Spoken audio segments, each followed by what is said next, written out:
ఇప్పుడు మనం ధర్మస్థల నుంచి కుక్కే సుబ్రహ్మణ్యం వెళ్ళే దారి ఎలా ఉంటుందో చూద్దాం. అసలు ఈ అడవిలో చాలా అంటే చాలా ప్రశాంతంగా, అలాగే చాలా పచ్చగా ఉంటుంది. ఎక్కడా కూడా బయట ఎంత ఎండ కాస్తూ ఉన్నా కూడా రోడ్డు మీద ఎండ అనేది కనిపించదు. ఎందుకంటే అంతగా పచ్చనైన చెట్లు ఉంటాయి. ఇక్కడ ఎప్పుడూ వాతావరణం చల్లగా ఉంటుంది. ఎంతో ఎత్తైన ప్రదేశము. శ్రీ కుక్కే సుబ్రహ్మణ్య స్వామి దేవస్థానం కర్ణాటక రాష్ట్రంలో ఉంది. ఇక్కడ చరిత్ర ఏంటంటే, కార్తికేయుని సర్పదేవుడు సుబ్రహ్మణ్యుగా భక్తులు ఆరాధిస్తారు. గరుడికి భయపడి దివ్య సర్పమైన వాసుకి ఇతర సర్పాలు సుబ్రహ్మణ్యుని చెంత శరణు పొందుతాయని పురాణాలు చెబుతారు. మేము వినాయక చవితి రోజు వెళ్ళడం వల్ల టెంపుల్ ముందు ఇలా ఒక ప్రోగ్రామ్ అరేంజ్ చేశారు. అక్కడ చాలా కాంపిటీషన్స్ జరుగుతున్నాయి. సింగింగ్ కాంపిటీషన్, క్యారమ్స్ కాంపిటీషన్, అలాగే చాలా గేమ్స్ పిల్లలకి పెడుతున్నారు. అలాగే కుక్కే సుబ్రహ్మణ్య స్వామి టెంపుల్ ఇప్పుడు ఎలా ఉందో ఒకసారి చూసేద్దాం. ఈ టెంపుల్ వెనుక వైపు సుప్రసిద్ధమైన కుమార పర్వతం ఉంది. దేవస్థాన ప్రవేశ మార్గానికి ఈ పర్వతం అందాన్ని తెచ్చిపెడుతుంది. ఈ దేవస్థానం చుట్టూ ఎంతో దట్టమైన అడవులతో కప్పబడి ఉంటుంది.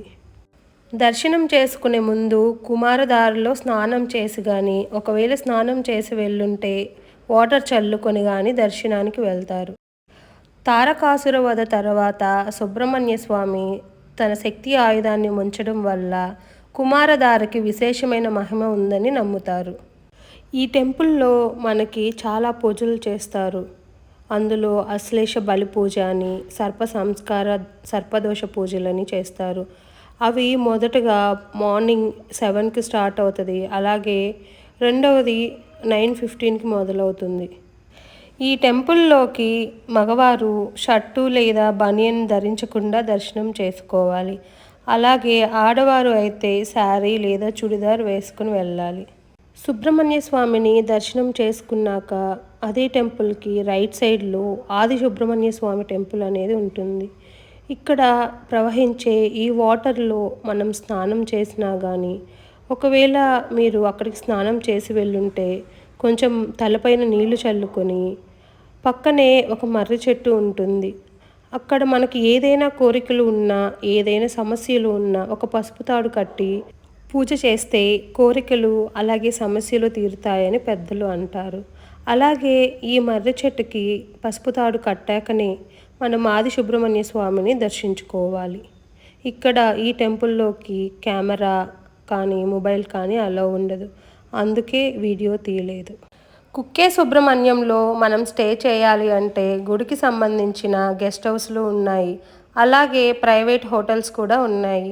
మేమైతే ప్రైవేట్ హోటల్ని ప్రిఫర్ చేశాము. మేము తీసుకున్న ఈ హోటల్ టెంపుల్కి 1 కిలోమీటర్ దూరంలో ఉంది. రోజుకి 1800 ఛార్జ్ చేశాడు. మేము తీసుకున్న హోటల్ ఎదురుగా అభయ గణపతి టెంపుల్ ఉంది. అందులో 15 అడుగులు ఎత్తైన ఏకశిల విగ్రహం ఉంది. ఒకసారి దర్శించుకుందాం రండి. ఈ వీడియో మీకు నచ్చినట్లయితే please subscribe to my channel and share my channel with your friends.